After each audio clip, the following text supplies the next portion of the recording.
నమస్తే అమ్మా. ఓయ్ నిద్రపోయారా? లేచారా? ఎంతమంది ఉన్నారమ్మా? ముగ్గురా? అంతేనా వచ్చేది? ఎంతమంది మీకు స్ట్రెంత్ ఎంత?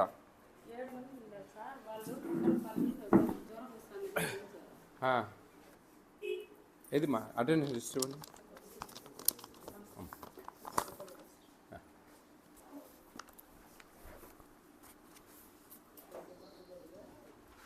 7 మందిలో ముగ్గురు వచ్చారమ్మా.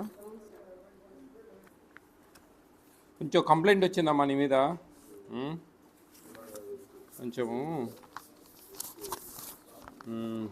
మేము ఎక్కడి నుంచో విజయవాడ నుంచి ఈ కంప్లైంట్ పట్టుకొని వస్తూ ఉన్నాం. చిన్నపిల్లలకు ఇచ్చే ప్రతి ఐటెం స్కూల్లో వర్క్ చేస్తున్న ఆమె తినేస్తుంది, బయట అమౌంట్స్కి ఇస్తుంది. కేవలం ఒక అబ్బాయి ఉన్నాడు, కానీ లిస్ట్లో 16 మంది చిల్డ్రన్స్ నేమ్స్ ఉన్నాయి. ఒక్కరికి కూడా పాలు గుడ్లు అన్నం అసలు ఏమీ పెట్టడం లేదు. స్కూల్ని వాళ్ళ అవసరానికి వాడుకుంటున్నారు. నేను మీకు బిగ్ ఫ్యాన్ సార్. నోరు లేని చిన్నపిల్లలకు న్యాయం చేయండి. ఇది వాళ్ళు పెట్టిండేది. ఈ ఊరస్తులు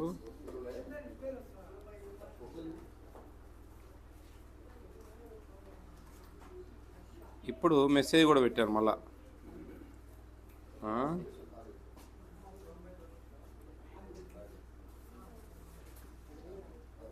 మీరు వస్తున్నారని వాళ్ళకి ఇన్ఫర్మేషన్ వచ్చింది. స్కూల్ మొత్తం క్లీన్ చేశారు. బయట విలేజ్ నుంచి చిల్డ్రన్స్ని పిలుచుకొని వచ్చారు. అదేమ్మా, ఏంటి మీ సంజాయిషి? ఎంతవరకు నిజం, ఎంతవరకు అబద్ధం?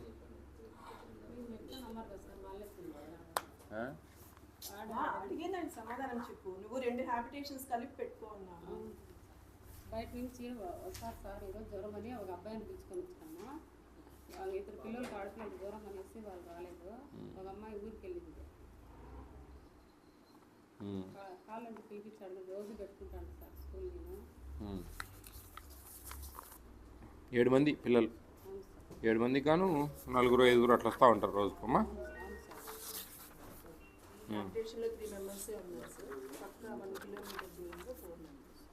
వాళ్ళు ఎట్లా మీరు పక్క హ్యాబిటేషన్ అంటే ఎంత దూరం?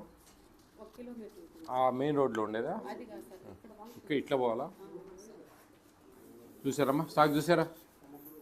సరిపోయినాయన్ని. ఎగ్స్ ఎందుకు ఇన్ని ఉన్నాయమ్మా? 7 మంది పిల్లలు ఒక తల్లికి. వాళ్ళు ఎంతమంది ఉన్నారు? 6 months to 3 years పిల్లలా? బిట్వీన్ 6 months to 3 years పిల్లలు 4 ఉన్నారా? వాళ్ళు వచ్చి తీసుకెళ్తారా? రెడీ చేసి పెట్టినవే అందరినీ?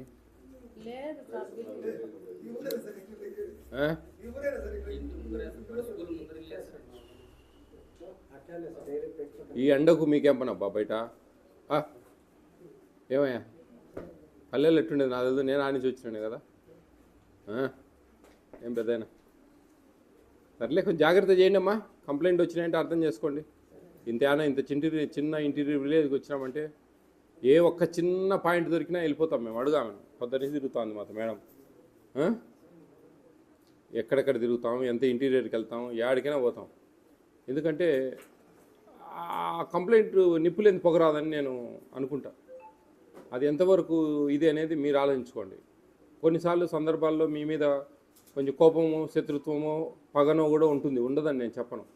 వాళ్ళు అడిగినట్టు ఇంతకుముందు మనము టీహెచ్ఆర్ ఇచ్చేవాళ్ళం, ఇప్పుడు ఇవ్వడం లేదు. అది బేస్ చేసుకొని అడుగుతారు. టీహెచ్ఆర్ గతంలో ఇచ్చారు కదా, ఇప్పుడు ఎందుకు ఇయ్యరు అని అడుగుతారు. కానీ మన రూల్స్ ఇప్పుడు మారిపోయినాయి, అది వాళ్ళకి తెలియదు. కొంచెం గర్భిణీ స్త్రీలకైతే ఇలాంటి వాళ్ళకు ఆమె వస్తుందా భోజనానికి ఇక్కడికి? రోజు రాదు. అంటే మీరు క్యారియర్ పంపిస్తారా? అన్నం, బియ్యము, గుడ్లు ఇస్తారా? ఆ ముగ్గురికి మీరు ఇక్కడే చేసేసుకుంటారా భోజనమ్మా? అదే జాగ్రత్తగా చేయండి అమ్మా. ఏదైనా చిన్న పొరపాటు ఉంటే సర్దుకోండి. ఇంకోసారి జరగకుండా చూసుకోండి. ఎందుకంటే మాకు మళ్ళీ కంప్లైంట్ పెడతారు. మీరు వచ్చిపోయినా కానీ అదే విధంగా జరుగుతూ ఉంది సార్, అదే పని చేస్తూ ఉన్నారు మళ్ళా అనే ఉద్దేశం. అట్లా కాకుండా మీకు మనం కమిట్ అయ్యి ఇక్కడికి వచ్చాం కదమ్మా, ఈ జీవితానికి ఇక్కడ పనిచేస్తామని. మీకు వర్క్ ఎక్కువ ఉంది, ఇబ్బంది ఉంది అంటే వేరే వాళ్ళని చూసుకుంటాం, మానేయండి, ఇబ్బంది లేదు. అట్లా మనం ఏదైనా కానీ ఒక కమిట్మెంట్ అనేది ఈ జీతానికి ఇక్కడ పనిచేస్తామని ఒప్పుకోనే కదా వచ్చింది. ఇప్పుడు మాకు జీతం చాలడంలే, అది చాలడం, ఇది చాలంటే అది మాకు సంబంధించింది కాదు. అవే లేదు సార్ చేస్తాను సార్. జాగ్రత్త చేయండి. నేను మీకోసం చెప్తున్నా. తప్పులు జరిగింటే సవరించుకోండి. రాబోయే కాలంలో చేయకుండా ప్రయత్నం చేయండి. ఎవరికి ఇబ్బంది కలగకుండా ఉంటుంది, బాగుంటుంది.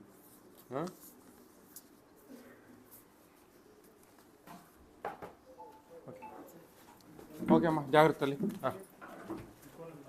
నమస్తే అమ్మా. మీరమ్మా? సిడిపో. సిడిపో మేడం కూడా సిడిపో, అడిషనల్ సిడిపో.